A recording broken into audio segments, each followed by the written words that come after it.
So hello guys, hello Bachcha Party, welcome once again. Today we are in our second part of the chapter Atomic Structure and Chemical Bonding, and particularly in today's lecture we will be talking about chemical bonding. Why there is chemical bonding and why there is requirement of chemical bonding, what are the types of chemical bonds, and we have to study ionic and covalent bonds to a certain extent that we should know what are these bonds.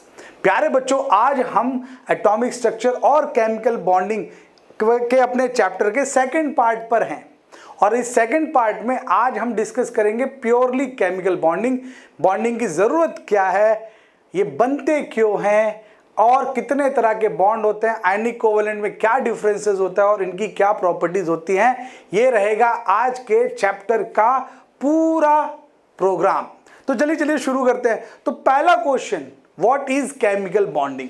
देखो बच्चों, हमको पता है, last lecture में हमने discuss किया था that let's say there is hydrogen, let's say that there is hydrogen. Okay, हमारे पास मान लेते हैं हाइड्रोजन है और ये हाइड्रोजन भाई साहब किससे रिएक्ट करता है, लेट्स से ऑक्सीजन से रिएक्ट करता है। हाइड्रोजन लेट्स से रिएक्ट्स विद ऑक्सीजन और हमको पता है कि हाइड्रोजन और ऑक्सीजन रिएक्ट करके H2O बनाते हैं। यस, तो इसका मतलब क्या हुआ, इसका मतलब ये हुआ कि हाइड्रोजन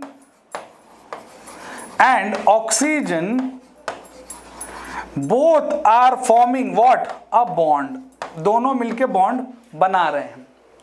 दुनिया का सच है क्या, संबंध, बॉन्ड या रिश्ते बनना जरूरी है दोनों के लिए। किसके लिए, इसके लिए भी और इसके लिए भी। बॉन्ड्स क्यों जरूरी है, देखो केमिस्ट्री में तो ले दे कि जब कुछ ना समझ में आए तो आप बोल दो to get stability. Hydrogen wants to get stable, oxygen wants to get stable, so they form bonds, become water and become more stable. फिर कोई रिएक्ट करेगा तो बोलोगे वो और स्टेबिलिटी की तरफ जा रहा है। ये सिंपल लॉजिक है, हमेशा सही है और हमेशा ये आप मतलब bang to target. Whenever you like fail to answer something, just say this reaction is happening, just make sure that they get a more stable product. So stability is for which the entire reactions or activities or bond or the processes are happening. Okay, ये हो गई number one बात। Number two बात जो हमने पढ़ा था, octet. देखो यहाँ पर हमारे पास है यहाँ पर सोडियम, कौन है भैया, सोडियम, और हमारे पास यहाँ पर है क्लोरीन। सोडियम के पास इलेक्ट्रॉन है 281, क्लोरीन के पास इलेक्ट्रॉन है 287। सोडियम को अगर ये इलेक्ट्रॉन निकाल दूं तो पॉजिटिव चार्ज आ जाएगा, और ये इलेक्ट्रॉन अगर मैं ये इलेक्ट्रॉन निकाल के इसको दे दूं तो सोडियम के पास एक इलेक्ट्रॉन लूज करने के कारण पॉजिटिव चार्ज आ गया, और क्लोरीन के पास एक इलेक्ट्रॉन गेन करने के कारण नेगेटिव चार्ज आ गया। ये प्लस और ये माइनस दोनों अपोजिट चार्जेस हैं, yes or no, and opposite charges have attraction. This attraction is called ionic bond. और इस आयनिक बॉन्ड से क्या हुआ, दोनों में 8-8 इलेक्ट्रॉन हो गए। अब इंटरेस्टिंग बात यह है कि जब दोनों में 8-8 इलेक्ट्रॉन हो गए, है ना, तो दोनों के पास क्या आ गई, स्टेबिलिटी आ गई। तो ये हो गया एक तरह का जिसमें इलेक्ट्रॉन का लेन देन हुआ, है ना। एक चीज और है कि ये जो लेन देन है ये इसमें चार्ज बने। एक ऐसा तरीका भी हो, जैसे मान लो कार्बन है, कार्बन के पास इलेक्ट्रॉन है 2, 4। अब for carbon it is very difficult to either lose और टू गेन 4 इलेक्ट्रॉन्स। अब इसके पास आया हाइड्रोजन, हाइड्रोजन बोलेगा भाई हमारे पास तो एक ही इलेक्ट्रॉन है, तो कार्बन बोलेगा चलो एक काम करते हैं, मेरे 4 इलेक्ट्रॉन 1, 2, 3, 4, और तुम अपने अपने जैसे 4 लोगों को लेके आ जाओ। तो हाइड्रोजन आ गया, हाइड्रोजन का कलर चेंज कर देता हूं लेट से, तो हाइड्रोजन आया, उसका एक इलेक्ट्रॉन, दूसरे हाइड्रोजन का एक इलेक्ट्रॉन, तीसरे हाइड्रोजन का एक इलेक्ट्रॉन और चौथे हाइड्रोजन का एक इलेक्ट्रॉन, और इन सभी ने शेयर कर लिया इलेक्ट्रॉन्स को, है ना। तो इसके पास कितने हो गए, हाइड्रोजन के पास 2 इलेक्ट्रॉन, इसके पास भी अब 2 इलेक्ट्रॉन, इसके पास भी 2 इलेक्ट्रॉन, इसके पास भी 2, तो 2 इलेक्ट्रॉन हो गया। It is like helium, as per octet law, है ना। और इसके पास कितना हो गया, 2 4 6 8, तो कार्बन के पास कितने हो गए, 8 इलेक्ट्रॉन। अब इसमें किसी ने किसी को इलेक्ट्रॉन दिया भी नहीं, लिया भी नहीं, उल्टा शेयर कर लिया, तो ये बन गया कोवेलेंट बॉन्ड। और ये भी किसके लिए बना, टुवर्ड्स स्टेबिलिटी। सो ले दे के कहानी घूम फिर के कहाँ जाएगी, स्टेबिलिटी की तरफ। अरे मैं तो ये तक बोल देता हूँ बच्चों को, तुम क्यों पढ़ रहे हो, तुम क्यों पढ़ रहे हो। ज़्यादातर बच्चे क्या सोचते हैं, हम क्यों पढ़ें। इसलिए पढ़ो ताकि पढ़ने के बाद तुमको एक बहुत अच्छा क्या मिले, कॉलेज मिले। उस अच्छे कॉलेज में तुम बहुत अच्छा और पढ़ो तो तुमको बहुत अच्छा नॉलेज मिले। जब बहुत अच्छा नॉलेज मिले तो तुम या तो खुद की कंपनी बनाओ या किसी दूसरी कंपनी में, लाइक सुंदर पिचाई या लाइक पराग अग्रवाल, तुम सेटल हो जाओ, किसी बड़ी कंपनी बड़ी टीम को लीड करो, खूब पैसा कमाओ। खूब पैसा कमाओगे तो अपनी जिंदगी जैसी मर्जी है वैसे जियोगे, कोई दिक्कत नहीं। पेट्रोल का रेट ऊपर नीचे, कुछ भी ऊपर नीचे हो। कोई बच्चा कहेगा सर जब पैसे ही कमाने हैं तो पढ़ने की क्या जरूरत। गलत बात।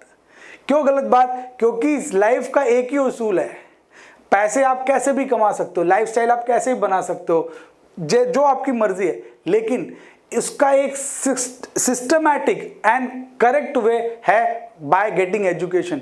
गरीबों के लिए निर्धन का धन ज्ञान होता है, ये शास्त्रों में लिखा है।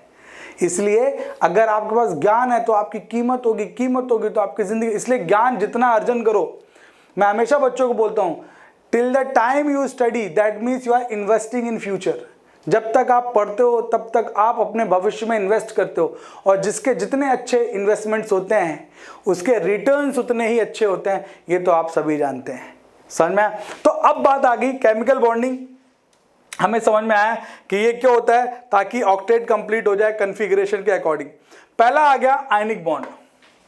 आयनिक बॉन्ड हमने अभी सोडियम और क्लोरीन के लिए देखा, is actually a electrostatic attraction. प्यारे बच्चों, आयनिक बॉन्ड को बॉन्ड बोलने से बेहतर है क्या बोलो, एक इलेक्ट्रोस्टैटिक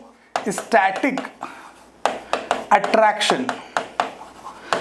और क्योंकि एक इलेक्ट्रोस्टैटिक अट्रैक्शन है इसीलिए ये ट्रू बॉन्ड्स की कैटेगरी में नहीं आता। ये अट्रैक्शन है, आज किसी और से कल किसी और से, अट्रैक्शन। समझ में, समझ में। जैसे देखो मैं इसको समझाता हूं, इस पिक्चर को देखो, हमने अभी थोड़ी देर पहले देखा, सोडियम के पास क्लोरीन, क्लोरीन को सोडियम ने इलेक्ट्रॉन दिया तब काम बना। मान लो यहां पे सोडियम की जगह पोटेशियम आ जाए, पोटेशियम बोलेगा अरे हम अपना इलेक्ट्रॉन देने को तैयार है। क्लोरीन कंपेयर करेगा, इलेक्ट्रॉन ये भी दे रहा है, इलेक्ट्रॉन ये भी दे रहा है, बट पोटेशियम थोड़ा और फास्ट दे रहा है, क्लोरीन को तो इलेक्ट्रॉन से मतलब है। तो ये बोलेगा ए सोडियम चलो भैया टाटा, अब हम इससे बॉन्ड बनाएंगे और क्या बना लेंगे, KCl। तो अट्रैक्शन था, आज इससे कल उससे। अब क्योंकि अट्रैक्शन है, बॉन्ड नहीं है, ट्रू बॉन्ड नहीं है, तो इसको टूटने में समय नहीं लगता, ब्रेक होने का टेंशन ही नहीं। इसलिए ionic reactions are very quick, like this, एकदम क्विक। समझ में आया। कोई कुछ लोग सोचते हैं सर आयनिक रिएक्शन फास्ट क्यों होती है, बिकॉज आयनिक रिएक्शंस फास्ट होने का सबसे बड़ा कारण एक ही है बच्चों, क्या, because they are not made by true bonds. True bonds है तो बॉन्ड टूटेंगे, ये तो अट्रैक्शन है, तो बेसिकली अट्रैक्शन टूट रहा है। अच्छा, अब एक और चीज आती है जो लोग आपसे पूछते हैं, ionic bond is also non directional, is also what, non directional bond. Non direction मतलब इसमें डायरेक्शन से कुछ लेना देना नहीं। अब इसका मतलब क्या हुआ, देखो अब क्लोरीन यहां पे नेगेटिव चार्ज लेके बैठा है, तो पोटेशियम इधर से आए, इधर से आए, इधर से आए, इधर से आए, किधर से भी आए, अट्रैक्शन है। समझ में आए। लेकिन अगर शेयरिंग होती, मान लो अगर हम शेयरिंग की बात करते तो मान लो यहां पर लेट से मैंने कार्बन रखा, ठीक है, कार्बन का एक हाइड्रोजन से बॉन्ड बन गया, दूसरे हाइड्रोजन से, तीसरे हाइड्रोजन से, एक ही इलेक्ट्रॉन खाली है। अगर अब इसको क्लोरीन से दोस्ती करनी है तो क्लोरीन को मजबूरन यहीं से इससे जुड़ना पड़ेगा, यही बॉन्ड बनाना पड़ेगा। क्लोरीन यहां जाके नहीं बैठ सकता, यहां जाके नहीं बैठ सकता, यहां जाके नहीं बैठ सकता। अगर बैठना है तो फिर उसको सब्स्टिट्यूशन करना पड़ेगा, हाइड्रोजन को हटाना पड़ेगा, नहीं तो जो खाली जगह मिली उस पर बैठो। समझ में। तो आयनिक बॉन्ड नॉन डायरेक्शनल है, जबकि कोवेलेंट बॉन्ड डायरेक्शनल होता है। मैं कंपैरिजन नहीं बता रहा हूं, आपको समझा रहा हूं कि आप समझो। कोवेलेंट ट्रू बॉन्ड होता है, covalent bond true bond, it's like marriage. उसमें दोनों ऑर्बिटल सेट करने पड़ते हैं, एनर्जी मैच करनी पड़ती है, हाइब्रिडाइजेशन कराना पड़ता है। संबंध तब अच्छे बनते हैं जब संबंध बराबरी वालों में हो। तो केमिस्ट्री भी यही करता है, वो हाइब्रिडाइजेशन कराता है, एनर्जी दोनों की मैच करता है। मान लो एक जो एलिमेंट है उसकी एनर्जी ज़्यादा है, दूसरे के एलिमेंट की एनर्जी कम है, तो हाइब्रिडाइजेशन हो जाएगा। हाइब्रिडाइजेशन से एनर्जी क्या हो जाएगी? Degeneration of energy. तो डीजनरेटेड ऑर्बिटल बन जाएंगे, इक्वल एनर्जी ऑर्बिटल, फिर बनेगा कोवेलेंट बॉन्ड। आयनिक के लिए लोड नहीं। हम सुबह उठे, हमें सुबह कुछ और पसंद, दोपहर में कोई और पसंद, शाम में कोई और, रात में कोई और पसंद, है ना। मान लो सुबह उठे तो मोटरसाइकिल में मान लो हीरो होंडा पसंद, अभी हमारे ज़माने में हीरो होंडा चलती थी, अभी हीरो की मान लो कोई गाड़ी है लेट से, ठीक है। और दोपहर में मान लो हमें रॉयल इनफील्ड की कोई गाड़ी पसंद आ गई, शाम आते आते मान लो हमें BMW की कोई बाइक पसंद आई, घर आए तो अपनी साइकिल से ही काम चला रहे हैं क्योंकि आयनिक ऐसे है। कोवेलेंट बोले तो चिल जिंदगी है, जो है सो है। फिर अगर कोवेलेंट बॉन्ड ब्रेक होगा तो बड़ा दिक्कत आता है। फिर कोवेलेंट बॉन्ड ब्रेक होने के लिए आपको एनर्जी देनी पड़ती है, फिर वो बॉन्ड ब्रेक होता है तो रिएक्शन स्लो होती है। क्या आपने पहले पुराने बॉन्ड तोड़ो तब नए बॉन्ड बनेंगे, और पुराने बॉन्ड तोड़ने के लिए एनर्जी लगेगी, तो पहले एनर्जी दो, फिर बॉन्ड टूटने का इंतजार करो, जब टूट जाए तो फिर बना ना शादी वाला सीन है, पहले जुड़ो फिर धीरे धीरे डिवोर्स, फिर दूसरी शादी, तो ऐसा वाला सीन चलता है। हालांकि ऐसा सोचना मत, मैं आपको समझाने के लिए बता रहा हूँ, आपका इमेजिनेशन पावर बढ़ाने की बात कर रहा हूं मैं यहाँ पे, कि बॉन्ड इस तरह से समझे जा सकते हैं। आयनिक बॉन्ड ट्रू बॉन्ड्स की कैटेगरी में नहीं आता, लेकिन आयनिक बॉन्ड में कुछ चीजें खास है। क्या खास है ये तो समझ में आ गया, भैया एक इलेक्ट्रोस्टैटिक अट्रैक्शन है, इसमें कोई वादा नहीं। लेकिन चक्कर क्या है? चक्कर यह है, इसकी प्रॉपर्टीज डिस्कस करते हैं, इसकी प्रॉपर्टीज से ही आपको चीजें समझ में आएंगी। फिजिकल स्टेट, आयनिक बॉन्ड से जो बनते हैं ना कंपाउंड्स, वो मोस्टली सॉलिड होते हैं, क्योंकि अट्रैक्शन बहुत स्ट्रांग है ना, प्लस माइनस का अट्रैक्शन एकदम तगड़ा अट्रैक्शन होता है, तो ये मोस्टली सॉलिड होते हैं। Mostly they are what? Solid in nature, mostly solid होते हैं, ठीक है। और रिलेटिवली हार्ड, अब सॉलिड है, बाकी कंपाउंड के कंपैरिजन में थोड़े हार्ड होते हैं, ठीक है। दूसरा ionic, they obviously present in ions. Ionic compound बनते ही आयन से है ना बच्चों, ठीक है। तो ये आयन से बनते हैं, तो इसलिए पानी में जब आप घोलोगे तो बकायदा घुल जाएंगे। वाटर भी तो पोलर होता है ना, तो पानी में घुल जाएंगे, घुल के आयंस बनाएंगे, और good conductor of heat electricity, है ना। So they can conduct heat and electricity in their aqueous or molten state. Then crystal structure, they have a crystalline structure. तो क्रिस्टलाइन मतलब इनका सॉलिड शेप होता है, चाहे वो प्रिमिटिव हो, चाहे चाहे सी मतलब क्यूबिक क्रिस्टल हो, चाहे हेक्सागोनल क्रिस्टल हो, मतलब इनका प्रॉपर शेप होता है, ठीक है। आपको 12th में पढ़ने के लिए मिलता है सॉलिड स्टेट, वहां पे इसको डिटेल में आप पढ़ लोगे। जैसे ये देखो आपके सामने एक स्ट्रक्चर दिख रहा है, ये क्यूबिक स्ट्रक्चर है। यहाँ पर जो ये डार्क है ये सोडियम को दिखा रहा है, फिर क्लोरीन। 6:6 का इसमें कोऑर्डिनेशन नंबर होता है, 6:6, मतलब एक को 6 लोग घेर के रखे हैं। तो देखो किसी को भी देखो, जैसे मान लो इसको देखेंगे ना, ये जो मैं ग्रीन किया हूं, तो इसको 6, 1 2 3 4 5 एंड 6, ऐसे इस तरह से इसका पूरा सिमेट्री डिसाइड होता है। Then melting point and boiling point, they have very high melting and boiling point because they are crystal structure. Crystal को आपको डिफॉर्म करना पड़ेगा, तो आपको ज़्यादा एनर्जी देनी पड़ेगी, फिर वो सॉलिड स्टेट से फिर लिक्विड में पहुंचेंगे, तो मेल्टिंग बॉइलिंग पॉइंट बहुत ज़्यादा होता है। And solubility, they are easily soluble in water mostly, they because they are found by ions, so they have salt like appearance.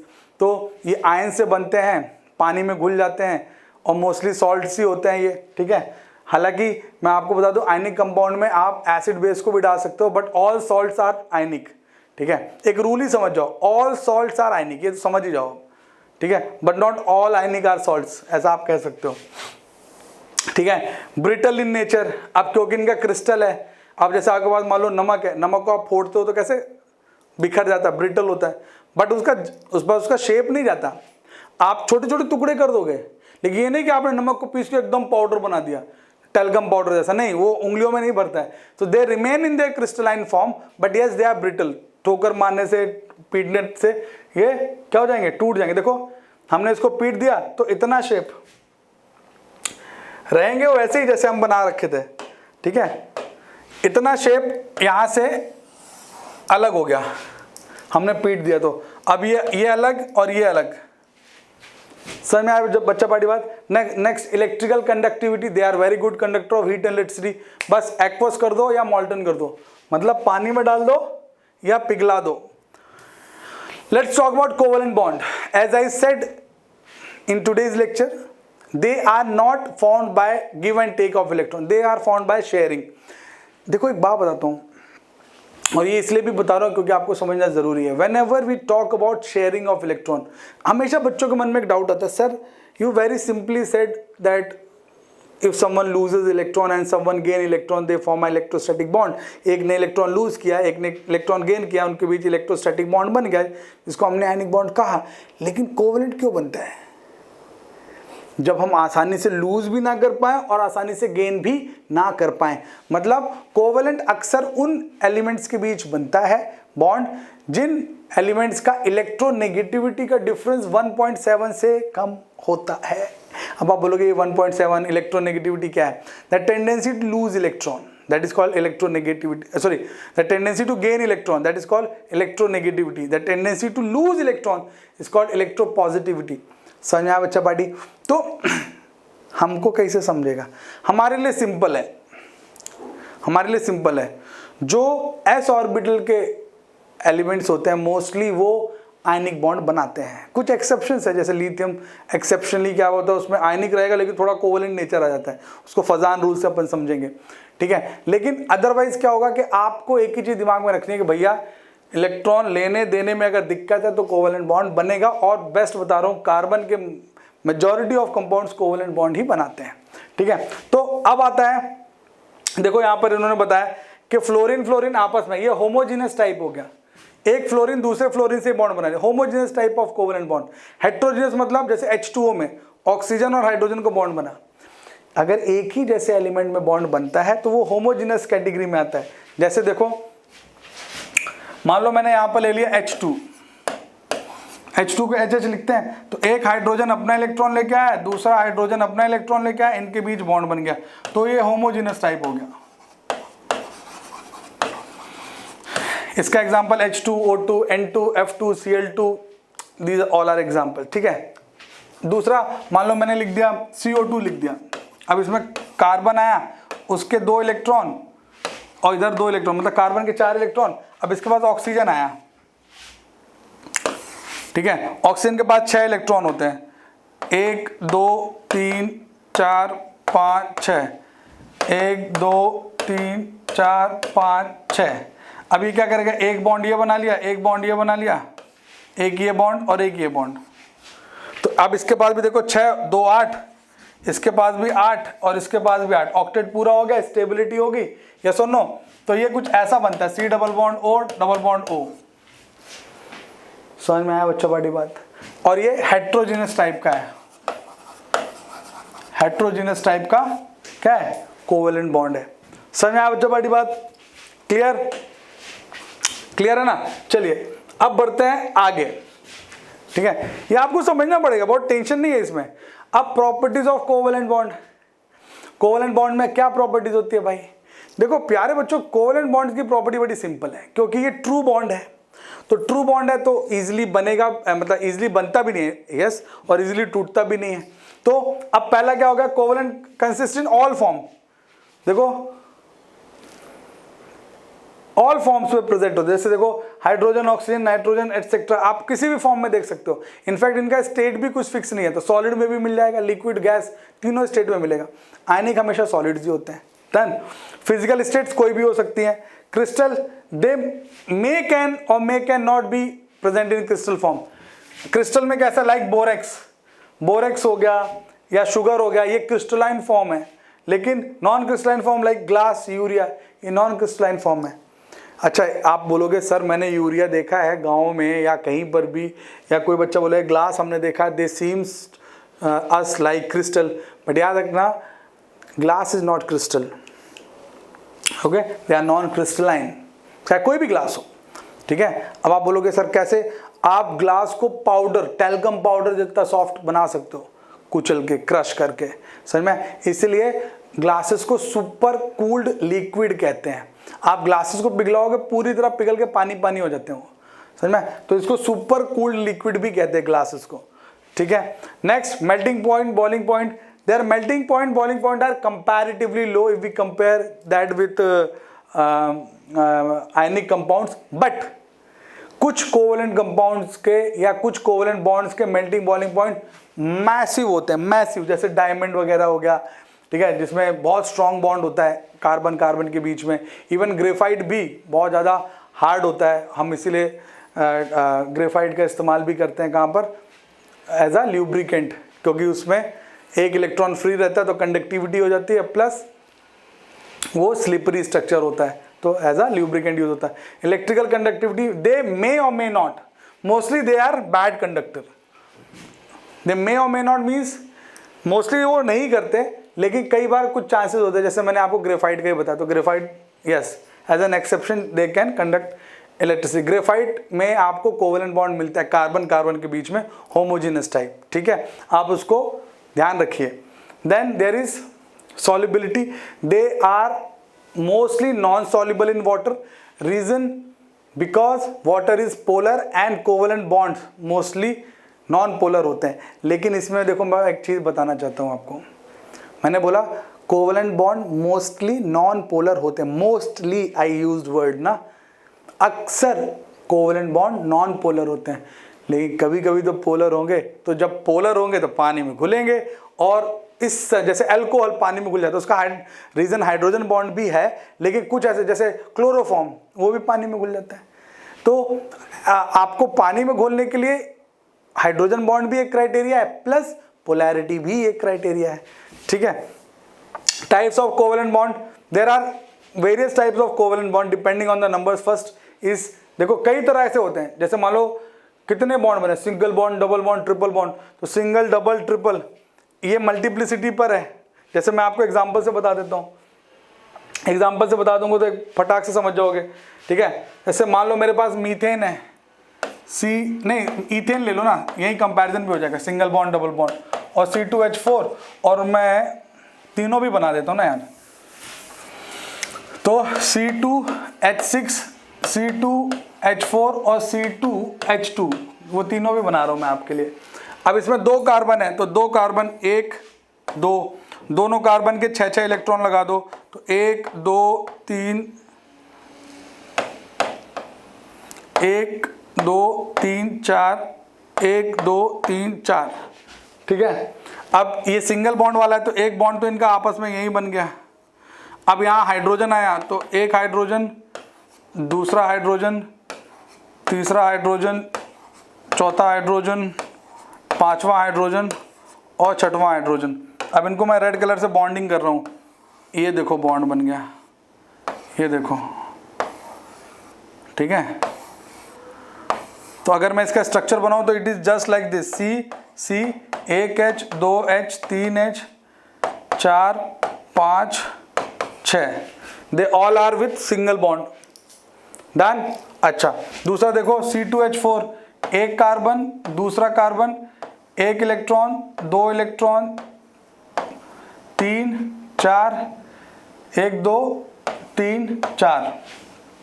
अब यहाँ पे देखो, यहाँ पे मैंने ले लिया एक हाइड्रोजन, दूसरा हाइड्रोजन, तीसरा हाइड्रोजन, चौथा हाइड्रोजन, क्योंकि 4 ही हाइड्रोजन लगाने हैं ना अपन को, 4 हाइड्रोजन, एक बॉन्ड बन गया, 2 बॉन्ड बन गया, 3 बॉन्ड बन गया, और ये 4 बॉन्ड बन गया, और इनके बीच डबल बॉन्ड बन गया ये। तो अगर मैं स्ट्रक्चर बनाऊं तो ऐसा बना है, C डबल बॉन्ड C, एक H, एक H, एक H और एक H।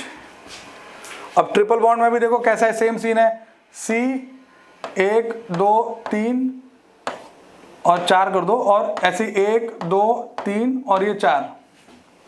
अब यहाँ पर मान लेते हैं, यहाँ पर आया हाइड्रोजन, तो एक हाइड्रोजन और दूसरा हाइड्रोजन, तो ये 2 ही है, इनके बीच बॉन्ड बन गया, और इनके बीच भी ये ट्रिपल बॉन्ड बन जाएगा। तो अगर मैं स्ट्रक्चर बनाऊं तो कैसा बन गया, C triple bond C H H, समझ में। So this is based on the multiplicity of bond, covalent bond single भी हो सकता है, डबल भी हो सकता है, ट्रिपल भी हो सकता है, ठीक है। चलिए, अब depending on whether the two bond atom differ in their electronegativities और नॉट, मतलब पोलर है कि नॉन पोलर है, ठीक है। तो पहले पोलर कोवेलेंट, पोलर कोवेलेंट का सबसे अच्छा एग्जांपल है HCl, मस्त मस्त एग्जांपल है।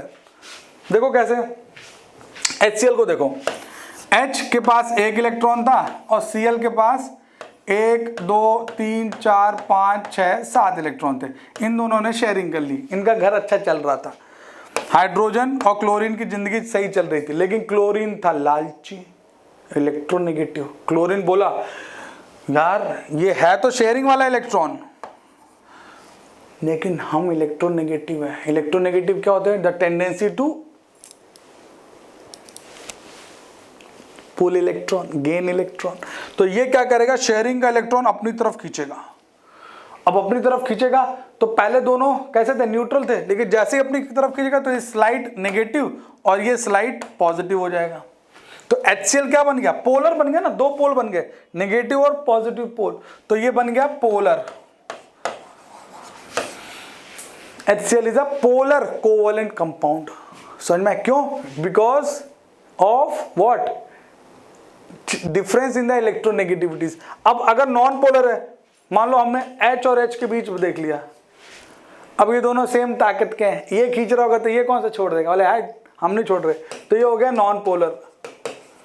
कोवेलेंट कंपाउंड तो है लेकिन नॉन पोलर है। तो जब इलेक्ट्रोनेगेटिविटी का डिफरेंस होता है तो पोलैरिटी डेवलप होती है। देखो यहाँ पे क्या है? HCl का बॉन्ड बन गया, अब इसने अपनी तरफ स्लाइड खींचा तो ये स्लाइड नेगेटिव, ठीक है, this become slide negative, this become slide positive.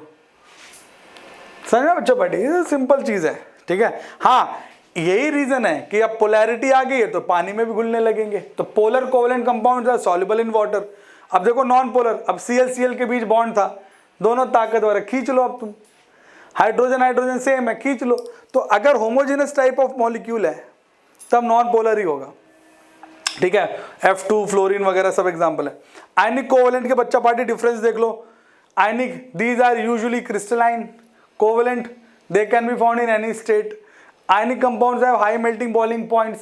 Covalent, they can be high but usually they are low melting boiling point, ठीक है। substance, they ionic are good conductor of heat and electricity. Covalent, they are usually bad but if suppose they are polar they may can show some sort of electrical conductivity. Ionic compounds are usually soluble in water. ये they are not usually soluble in water. They are actually depending on what?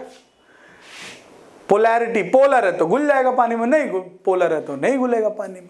Done. So guys, this was a short lecture on the short lecture. This is a complete topic done for the chapter what? Atomic structure and chemical bonding. I really hope and believe this second part is also very much amazing for you and you got every bit of it. So I really hope आपको ये पूरा समझ में आया हो. If in case you have any doubt, don't feel trouble, आप बिंदास पूछ सकते हैं, ठीक है। ऐप डाउनलोड कर लीजिए, कुछ दिक्कत है, if you have any curiosity आप पूछ लीजिए।